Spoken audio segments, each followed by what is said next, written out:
Halo. Oke, kita langsung aja nih ya. Masuk ke penyelaman mendalam kita kali ini. Anda pasti sering ngerasakan ada sesuatu gitu yang ngikat kita semua di Indonesia. Padahal kan kita macam-macam banget ya latar belakangnya. Nah, sesuatu itu namanya identitas nasional. Kita coba deh bedah bareng-bareng soal ini. Tepat. Jadi misi kita di sini ya, bukan cuma ngupas apa itu identitas nasional secara teori aja. Tapi lebih jauh lagi, gimana sih konsep ini yang mungkin kedengarannya agak abstrak gitu ya, ternyata punya dampak yang konkret banget ke ekonomi kita, ke kantong Anda, bahkan sampai ke rasa aman lewat pertahanan. Kita bakal lihat contoh-contoh nyatanya nih dari sumber yang Anda punya. Wah, kedengarannya menarik banget nih. Kayaknya ini lebih dari sekedar pelajaran PPKN biasa ya. Oke, Beh, yuk kita mulai gali lebih dalam. Nah, kalau kita mulai dari yang paling dasar dulu nih ya, identitas nasional itu, apa sih sebenarnya? Kalau gampangannya itu ciri khas kita gitu loh. Yang bikin Indonesia, ya Indonesia, bukan negara lain. Semacam kesepakatan kita bersama yang tumbuh dari nilai budaya sama sejarah panjang kita. Betul. Dan yang penting juga dipahami nih, identitas ini tuh ada kayak dua lapis gitu. Pertama, ada identitas dasar atau objektif. Ini yang sifatnya ya udah ada aja, warisan gitulah. Contohnya, ya keragaman suku kita, ratusan bahasa daerah itu, budaya-budaya etnis, sampai ya bentuk negara kita yang kepulauan ini. Nah, yang kedua, dan ini yang sering banget jadi fokus negara, itu identitas buatan atau subjektif. Ini tuh simbol-simbol dan konsep yang emang kita pilih, kita sepakati bareng-bareng buat jadi perekat. Kenapa ini penting banget? Soalnya, ya ini jembatan yang sengaja kita bangun di atas keragaman yang tadi itu. Oke. Jadi yang buatan ini, kayak semacam alat pemersatu gitu ya, yang sengaja kita bikin gitu. Contohnya pasti udah sering banget Anda lihat lah ya, sehari-hari, bendera merah putih. Itu kan lambang berani, suci. Terus bahasa Indonesia. Wah, ini luar biasa sih, jadi alat komunikasi kita semua, lintas suku, ya kan? Ada juga lagu Indonesia Raya, wah itu kalau denger langsung, gimana ya, ada getaran kebangsaan gitu. Terus pastinya Garuda Pancasila, sama semboyannya Bhinneka Tunggal Ika. Itu kan filosofi dasar kita, beda-beda tapi tetap satu. Sampai ke budaya kayak batik, wayang, rendang, tari saman, wah itu semua kan wajah Indonesia yang dikenal dunia. Nah, iya. Dan ini penting nih, ini tuh bukan cuma sekedar pajangan atau formalitas loh ya. Coba bayangin deh, kalau nggak ada bahasa Indonesia sebagai identitas buatan kita, gimana coba kita komunikasi seefektif sekarang antar suku? Atau Pancasila, itu kan jadi payung bareng buat macam-macam kelompok agama, suku. Simbol-simbol ini tuh aktif bekerja gitu, nyatuin kita. Nah dari sini nih kita bisa mulai lihat dampaknya kemana-mana. Misalnya, ke ekonomi. Nah ini nih bagian yang seru. Gimana ceritanya identitas bisa jadi duit gitu? Contoh gampangnya ya, pariwisata. Turis datang kan nyari yang unik, yang Indonesia banget, bener gak? Mereka kan gak mungkin jauh-jauh datang buat lihat yang sama aja, kayak di negara mereka. Kayak Candi Borobudur, atau Raja Ampat, makan gudeg di Jogja. Itu semua kan identitas yang kita jual. Betul sekali. Identitas itu jadi magnet utamanya. Tapi, lebih dari itu juga. Lihat deh, gimana identitas itu nempel di produk.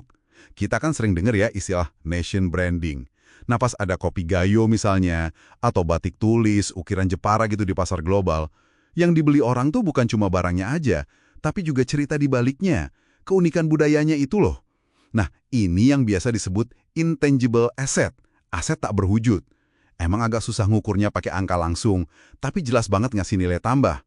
Konsumen global tuh makin kesini makin nyari yang otentik, yang ada narasi budayanya gitu. Wah, jadi cerita itu beneran ada harganya ya di pasar? Bukan cuma sekedar strategi marketing aja. Sama identitas budaya itu bisa jadi keunggulan yang, wah susah banget ditiru kompetitor. Jadi ini bukan sekedar gimmick, tapi beneran strategi diferensiasi yang kuat, yang bikin produk made in Indonesia itu punya karakter khas. Masuk akal banget. Dan ini nyambung juga ya, berarti ke penguatan ekonomi di dalam negeri, kayak gerakan Bangga Buatan Indonesia atau beli produk lokal, itu kan dasarnya rasa cinta sama identitas kita kan. Jadi pas kita milih beli produk UMM lokal, rasanya bukan cuma transaksi biasa, tapi kayak ikut menjaga milik kita bersama gitu. Duitnya muter di sini. Tepat sekali. Rasa kepemilikan identitas bersama itu bisa jadi bahan bakar ekonomi yang kuat loh, dari level pariwisata dunia sampai ke warung sebelah rumah. Nah, rasa kepemilikan bareng ini juga jadi fondasi penting di area lain, yaitu pertahanan. Oke, sekarang kita geser dikit ya ke pertahanan. Nah, ini mungkin koneksinya agak nggak langsung kepikiran kali ya. Gimana ceritanya identitas bangsa bisa jadi semacam benteng pertahanan gitu? Logikanya gini, kalau rasa identitas nasional kita kuat, itu bakal melahirkan rasa senasib sepenanggungan. Kita ngerasa jadi satu keluarga besar gitu. Nah, rasa kesatuan inilah yang jadi kayak imunitas sosial kita terhadap upaya-upaya pecah belah. Jadi pas ada ancaman nih, entah itu militer, atau hoax yang masif, atau ideologi asing yang mau ngerusak persatuan ikatan identitas ini, bikin kita lebih susah diadu domba. Persatuan itu jadi senjata pertahanan non-militer yang ampuh banget. Oh iya, saya jadi kepikiran konsep Sishan-Kamrata itu, sistem pertahanan semesta. Ada kaitannya nggak ya? Wah, terkait banget. Sishan-Kamrata itu kan intinya pertahanan negara itu bukan cuma tugas TNI Polri aja, tapi tanggung jawab kita semua, seluruh rakyat.